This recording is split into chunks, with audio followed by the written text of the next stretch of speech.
Welcome, welcome, welcome, welcome. Welcome, welcome, welcome, welcome. Welcome, welcome, welcome, welcome. Welcome to the second week of the art of storytelling.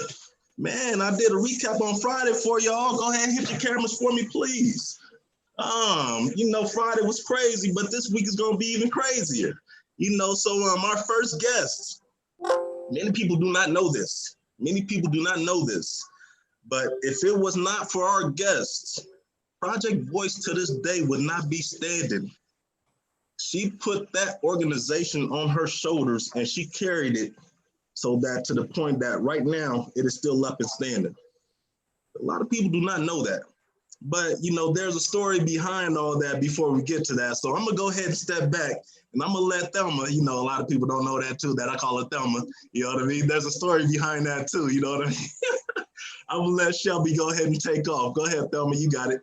Thank you, Oh, Philly. and one more thing too. If anybody have any questions, go ahead and throw that hand up for me, Day Day or Tank. Well, thank you, If you Philly. see that hand right there, Thelma, that's letting you know you got a question. So if you can end your thought when you see somebody put their hand up, that'd be great because let's go ahead and address these questions too. Cool? Nice. All right, you got it. All right. Well, for those who don't know, I'm Shelby, like Phil said, aka Thelma to him. Born and raised in Denver, never lived anywhere else in my life. I'm a teacher in DPS. You can't hear? Is it loud enough? We can't hear you. Let me see. I'm muted.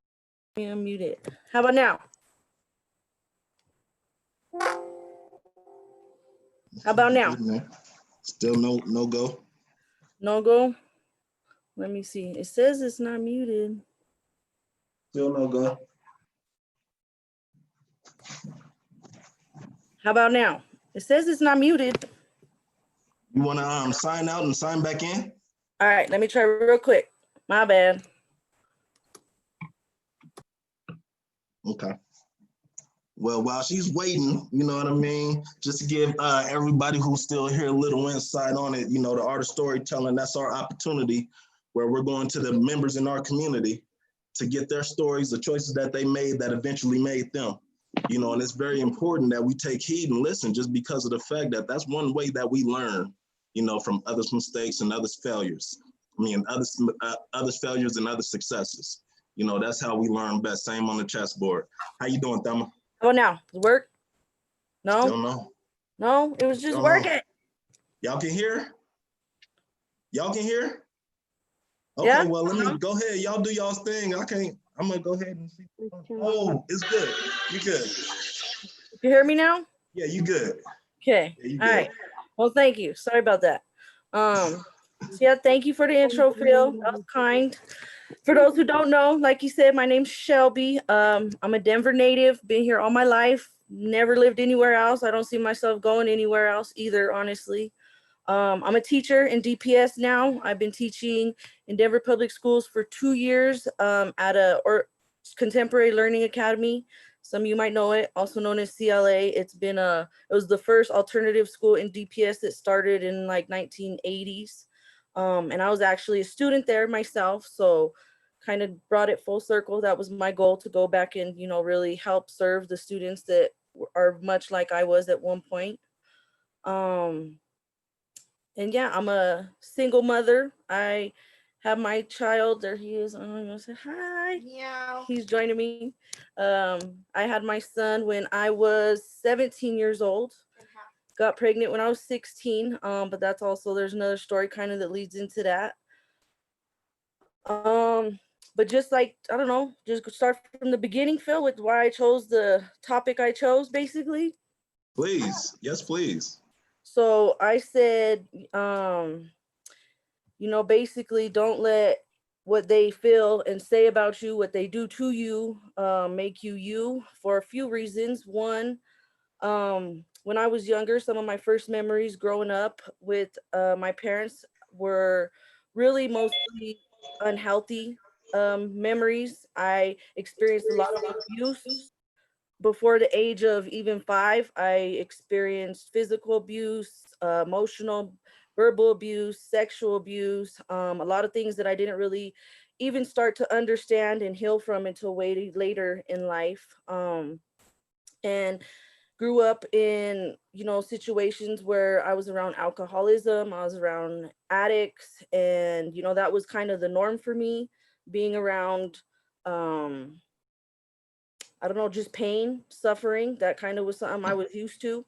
It wasn't until I was around people in school or, later in life when I was around people who, had these tight knit families where they didn't yell at each other, they didn't put each other down, where they felt safe at home. I didn't really experience that or know what that was like until later in life. Um, when I was much older, a big part of my life also changed, in my life chapters in my life started when my older brother passed away when I was 12 years old.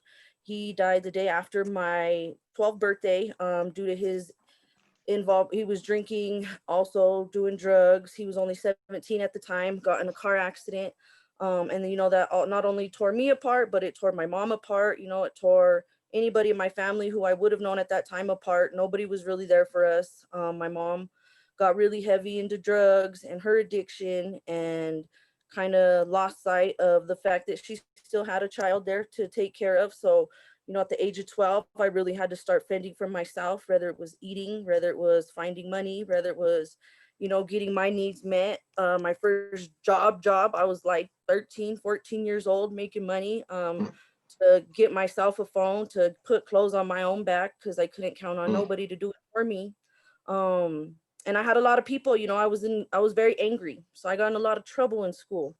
I got suspended a lot. I got expelled from school. By the time I was in 8th grade, I was expelled from Horseman Middle School by like September. And that's like what, 3 weeks into the school year. Um, and all these, with all that on me, being an angry child, a disrespectful student, a disengaged student, I got all these labels, and that people were telling me I was a bad person, and that, it wasn't just my anger issues, it's that I was a bad kid, and I started to believe it.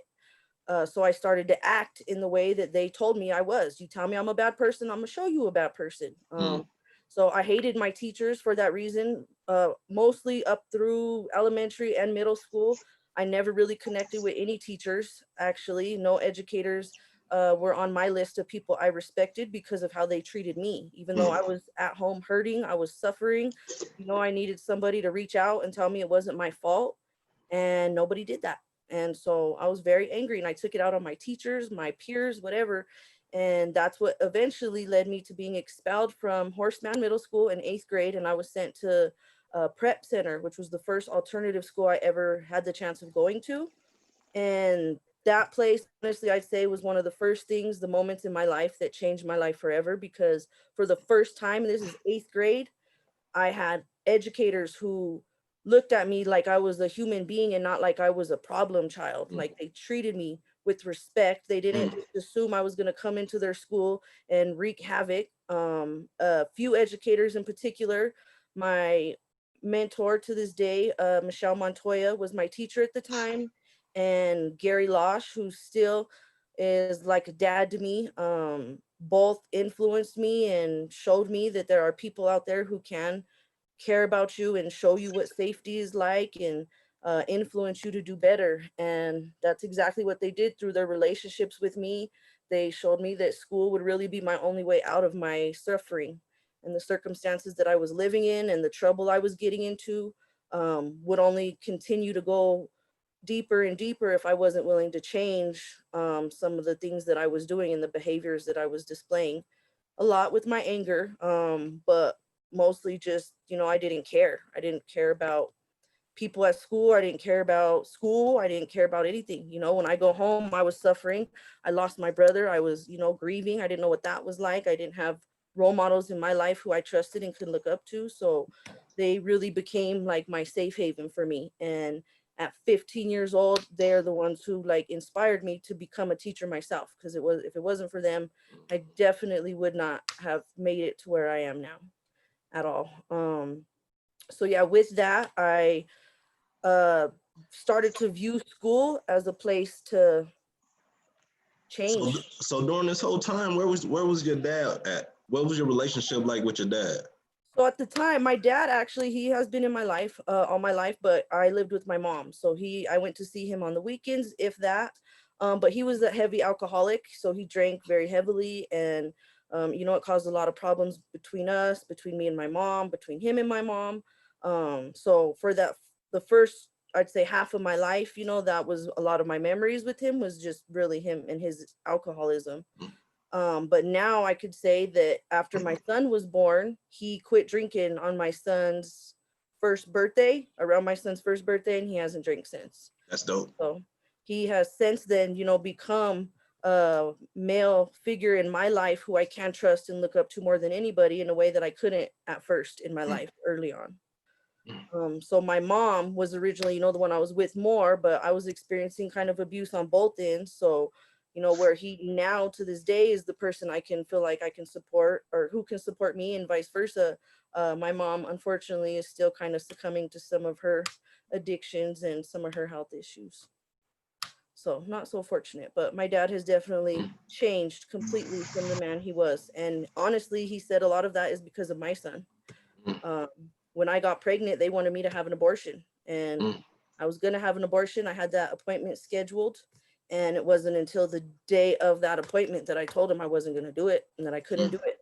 And since then, both of them have told me thank you for making that choice, because if I would have listened to them, we wouldn't have the best blessing in our lives right now. Yes, indeed. Yes, indeed. So I couldn't listen to them then. The support systems I found after that really just helped continuing to lead me in better directions, making better choices.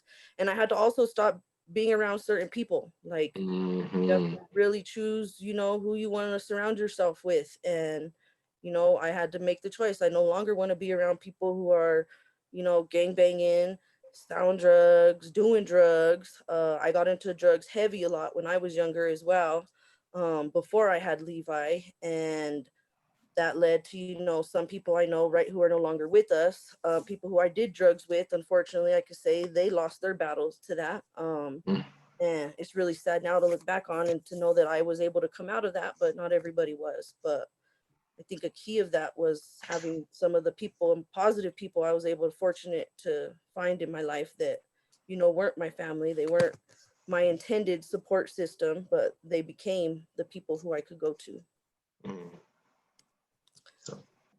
So yeah, I found Project VOYCE actually when I was 16. So it was before I got pregnant with Levi. I was at a school called Skyland Community High School. It was my second alternative school I had ever been to after prep. They helped find me another school because I started at George Washington, hated it. I cannot do well in traditional schools at all. Not my forte as a student, and I don't know yet as a teacher. I haven't had opportunity to work in a bigger school yet as a teacher. Maybe one day we'll see, but I don't know. I liked it in alternative schools, and that's what led me to Project VOYCE. Originally just as a trainer or a trainee, I was hired like everybody else, the $7.50, $8 an hour as a trainee. Just really knew nothing about it at all. It was just, hey, I need a job and you guys are willing to pay a 15, 16-year-old to do it. So that's kind of how I found it initially, but quickly fell in love with the mission because I knew I wanted to be a teacher, and it gave me the opportunity to, really get involved in education in Denver on many, many levels. The best part I'd say was us training students, hiring students, when we would do the applications and people would turn in applications, be so excited. We'd do their interviews and hire them and watch them, go from that application to, amazing leaders doing great things like behind the scenes, in front of the scenes. Like that was some of the best years of my life, definitely with Project VOYCE. And I wouldn't have found Project VOYCE if it wasn't for those few educators that I had at that alternative school. So, one little thing led to another. If I would have passed up that opportunity and disrespected those adults like I disrespected every other adult in my life, I might have missed a whole lot of opportunities. That's dope. Let's go back. Day, I saw you had a question. Yeah. So, like growing up, knowing like you didn't have like support or that, what like kept you pushing into going to like schools and stuff?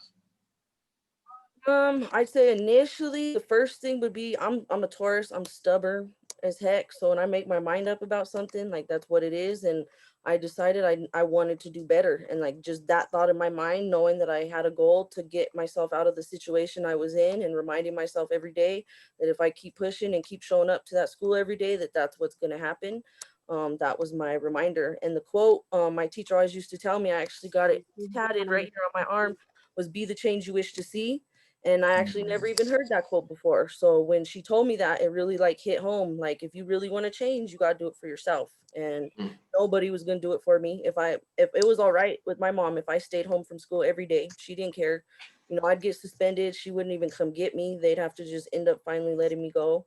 So it was really knowing that if it was, I was by myself, and if I didn't do it, nobody else would do it for me. Yes, indeed. Yes, indeed. I saw somebody else had a hand, Galaxy S9. Who got that Galaxy S9? Mm. Who's that? Come on. That's my sister, ain't it? Yeah. Hello? What question you got? I'm so sorry. I've known Shelby my whole life, and I really, really wanted to know because I don't think I ever asked. What the hell made you want to be a teacher? Mr. Law, I don't know. Like I said, like, it's easy to say the two educators who I said before, Mr. Losh and Miss Montoya, but I don't know. I felt like I just wanted to give back, and I care about people. Like, I'm a natural caretaker, you know, I take care of people always before I take care of myself. And I feel like there's such a high need in our country and our world right now for, you know, us to have better human beings. And I think one of the first places to do that and to really reach people is in the classroom, because Yes, indeed. later it's too late. Yes, indeed. I get it. I get it. Well, thank you. Thank you. Please continue. So yeah, where was I? Project Voice, I think, was where I was at. Yeah. Yeah, so when I was at Project Voice, I was a sophomore, junior in high school. Then I got pregnant. Mr. Brian Barha was one of the first supportive people in my life around that time, when about the pregnancy. Everybody else, when I told him I was pregnant, you know, I got that same reaction, like, oh, like, okay. Like, you know, not many people, I feel like at the time, thought I could do it.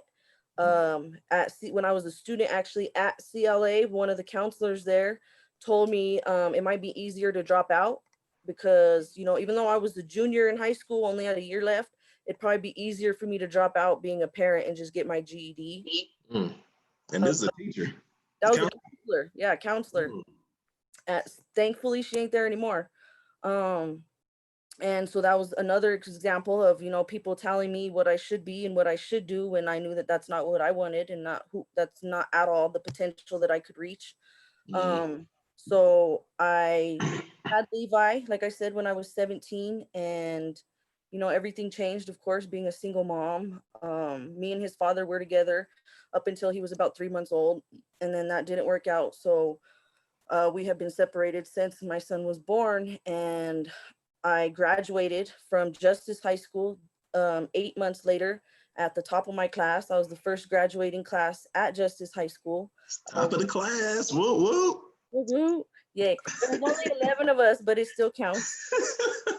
But yeah, I mean, and that was also, you know, seeing the benefits that I was getting by changing my mindset and valuing my education. I was able to walk across that stage and see my parents there, and, you know, tell them I was going to be the first in my family to go to college. And that's exactly what I did. I enrolled at Metro 2010, right in the fall, right after that, when I graduated. And it took me a while, being, you know, that I could only go part-time sometimes. I was working 3 jobs at times while I was in school. I was working at Project Voice. I worked for Denver Scholarship for a little while, doing like data entry. I worked for, where else did I work? I worked Subway. I worked at Subway. I worked at Denver Justice. Actually, I went back and I was the custodian there for like the last 4 years that I was in college. Yeah, I worked at Auraria Parking and Transportation. I worked everywhere because I had to, you know, I had to do it. Once again, I couldn't rely on nobody else to do it for me. So I did what I had to do for me and my son. And I was able to, with the help of other people, there, you know, Nate Easley is also another person who came into my life and supporting me with, you know, helping me find childcare, because childcare is ridiculous. It was like $1,000 a month. Mm-hmm. And so he helped me find resources for that and supported me with that. Another blessed person in my life, Sonia, helped pay for my books last few years that I was in school, because, you know, that's not something I was able to really do on my own and pay bills. So just repeatedly, all these people kept coming into my life, who were good, genuine people and wanted to give back, and they saw potential in me that sometimes I didn't always want to see when I was younger. But thankfully, because of people like that, I was able to, and I was able to move forward and get that degree. It took me 8 years at Metro. A lot of it I feel like still like was crap. Honestly, college sucks in so many ways, because I don't think it really prepared me to be a teacher, to be honest. But you know, I got that piece of paper. Nobody can take that away from me. That is. There you go. I graduated in that class, you know, to have my son there cheering me on that time, because the first time he was only 8 months old, but to have him there when I graduated college, like that made it all worth it. To now have a classroom of students every day who come to see me. We don't do crazy ass facts. We do fun fact for that ass Friday. So every Friday, I make them tell me something about them that I don't know. And, you know, I have students still, you know, telling me, what's your fun fact online? Like, what's your fun fact? Even though we're not even seeing them in the building, like that has just made it all worth it to come full circle. And now I'm able to give back to my community and the students in my community who are just like I was, and help them in a way that I needed help at that time. Mm-hmm. Fun fact for that ass, huh? Yeah, that's what we call it. When everybody else comes in the room, you know, like we call it Fun Fact Friday when I write it on the board. But we know it's Fun Fact for that ass Friday. All right. Yeah, that's me coming full circle. You know, wanna possibly get back into school. Maybe I'm looking into do more like psychology wise. Seeing that there's such a need for mental health, mental help in the world and in our communities, in our schools, like our students. The majority of them have experienced so much trauma, like it's hard for me to just get up and try to teach them. Like that's not really what I can do. So that's kind of my goal now, is to figure out ways to really meet the needs of my students, not just competencies on the, you know, rubrics and expectations from the curriculum. And yeah, that's a whole nother story. You know, we've been you know, you've been working with you for a while now, right? Yeah. And I asked this question to all of our guests who come in, you know, what you doing the work, and with, I know some of the people who you know who have passed from, you know what I mean, from being in the streets and stuff like that. How do you deal with the death of a youth who you came in contact with? How do you handle, how do you deal? That's a hard one. Yeah, I remember, you know, that makes me think of somebody you know very well. Remember Mr. Stevenson? Mm-hmm.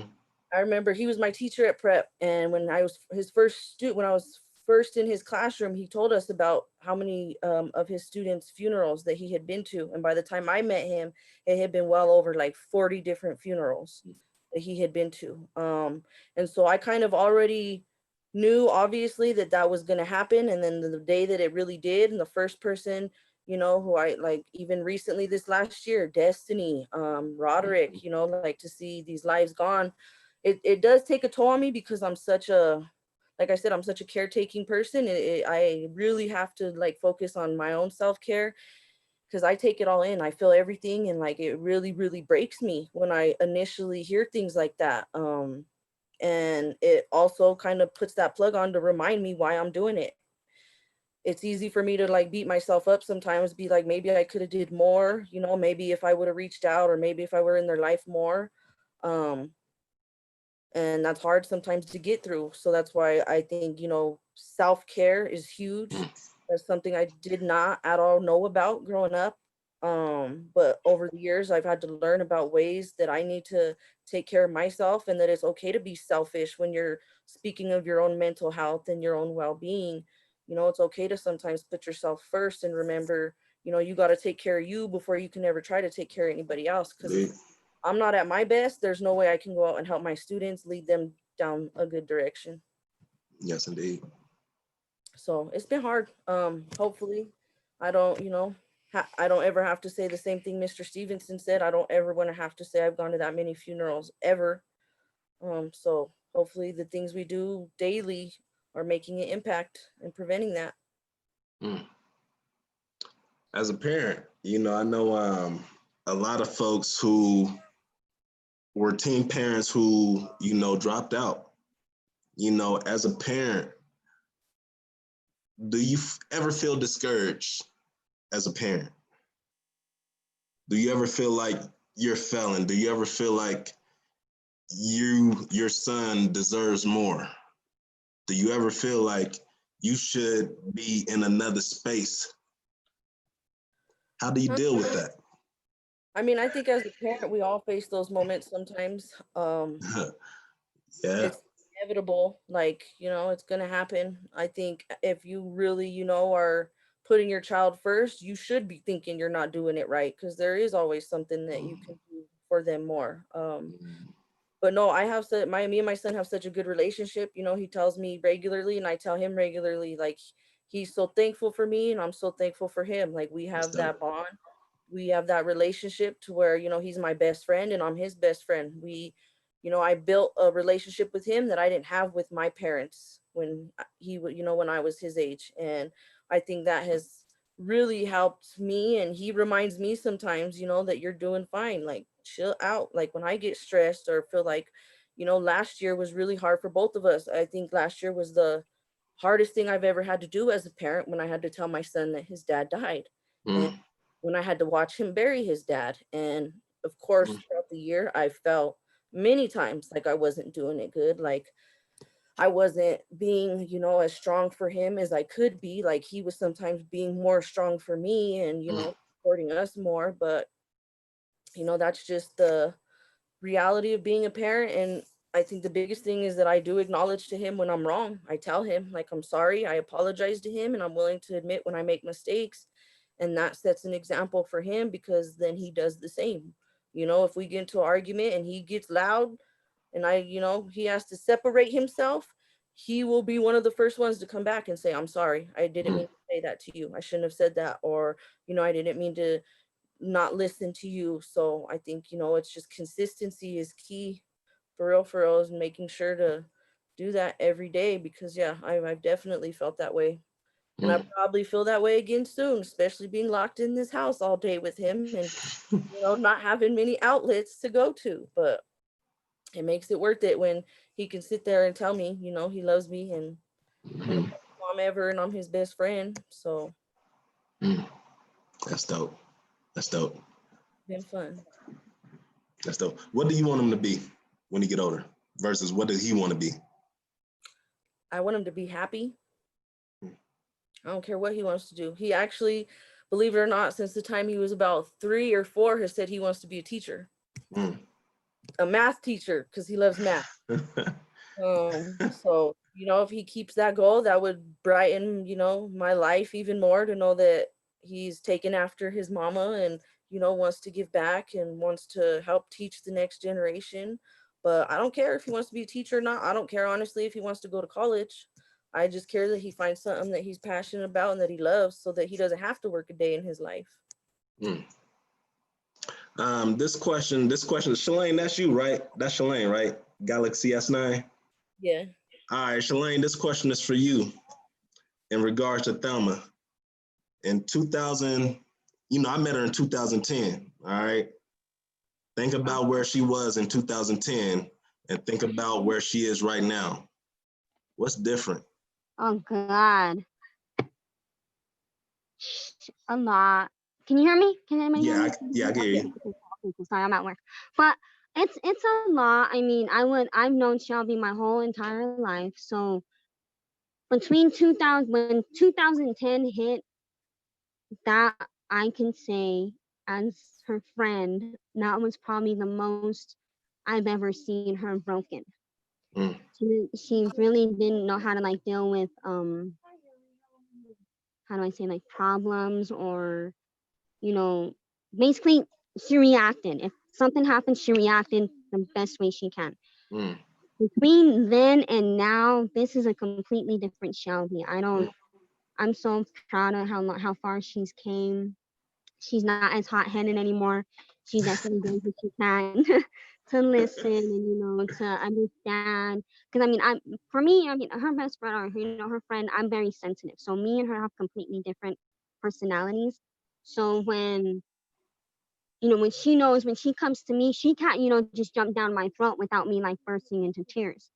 So she really, you know, I mean, had to eventually learn, you know what I mean? Like she's learned compassion and Mm. understanding, and I mean, she's definitely not the same Shelby in 2010. Mm. That's a fact. That's a fact. Mm. Okay, thank you for sharing. Right. Bede, was that your hand?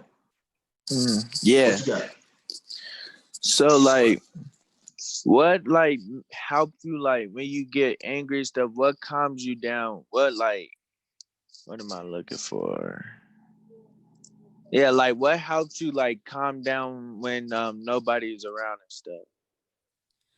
That's a good question. Honestly, because I'm still kind of developing that. Like I'm still finding ways, but I've noticed over the years, being that I am a Taurus, I'm a earth sign and I connect very well. Like I need to be with the earth. I need to be like whether it's outside on the grass or whether it's gardening. I love to garden. I love to be touching the earth. I love fresh air, by water, any place by water. So, Sloan's Lake, I live not far from Sloan's Lake, but any body of water like that I can go to and just walk by or just get fresh air for me has been probably one of the best things because it allows me, takes me physically out of whatever situation I'm in and puts me in a healthier one and reminds me because I'm a spiritual person. I'm not a very religious person, but I believe in the earth and the universe, and we're all connected. And so when I force myself to even put my bare feet on some grass for some grounding or just smell some fresh air outside, it really makes a difference.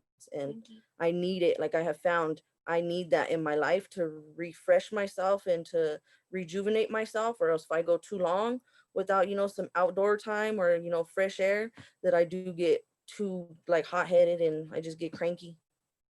And food always helps too. I love food. Like I love to go places, I love restaurants. I love trying new food. So yeah, any food will make me happy too. But we're all different, we all have ways that we need to find that we weren't always taught that are healthy. I think that was the biggest thing for me too, is when I was younger I learned how to self-medicate. I learned how to smoke, I learned to drink to drown your problems. And even still in my life, the most of my influences, a lot of them, that's still what they do. So some of the closest people I have to kind of separate myself from and remember, like we got to do positive things, whether it's go for a hike, go to the lookout mountain and just look at the stars or whatever it is. We got to find the things that make us happy and do them, because Yes, indeed. that's not something I was taught when I was younger, especially in healthy ways. All right, I got one more question. Yeah. Who do you look up to? Just one person? Uh, it don't matter. I don't know. What just motivated you to step into what you is right now? Like what motivates you and stuff? Who you look up to? I'd say throughout every chapter of my life, I probably had somebody different I was looking up to at that time for the time what I needed in my life at that moment. When I was younger, it was Miss Montoya. She's the one who taught me be the change you wish to see. As I got older, Mr. Losh helped me with grit, teaching me, to never give up, work hard. My dad now also teaches, he's the hardest worker I ever know, probably. So, that's one. Now I would say, honestly, the person I look up to the most is my son. He taught me more compassion than and patience than anybody else in this world could have ever taught me. Um, and seeing what he has gone through in this last year, I still have my dad. I still have both of my parents. So seeing my child so young to struggle through that, but to still, ask me how I'm doing or call his grandma and ask her how she's doing, like that's a level of compassion I truly strive to reach. Mm. Yes, indeed. Yes, indeed. Any other questions? Comments. Compliments. Thank you for sharing your story. Thank you for listening. Thank you, No thank you, problem. Thelma. One more thing, if nobody caught anything that you had said this whole time, what is one message that you want to send us with? If we ain't catch nothing, what would that message be? I say, 1, be the change you wish to see, and don't let anybody's perception of you, what they say about you, or anything affect how you feel about you. Because really, it came down to, I had to believe that I was better than what I was being told, and I had to prove it. And so I was able to be the change and to show people that, I'm not what they say I am. I'm not how they treat me, even from the time I was young with all the abuse, I didn't deserve that. And, that I didn't deserve, and I don't want to do that to anybody else, so that's one of the biggest things I would say is, find out who you are, who you want to be, and don't let anybody's opinion get in the way of that. All righty, that'll work. Thank you, Thelma. Thank you again for your time. Thank you so much. Again, we on all week, 3 o'clock every day. Come on in, tune in. Thank you again, Thelma. Thank you, guys.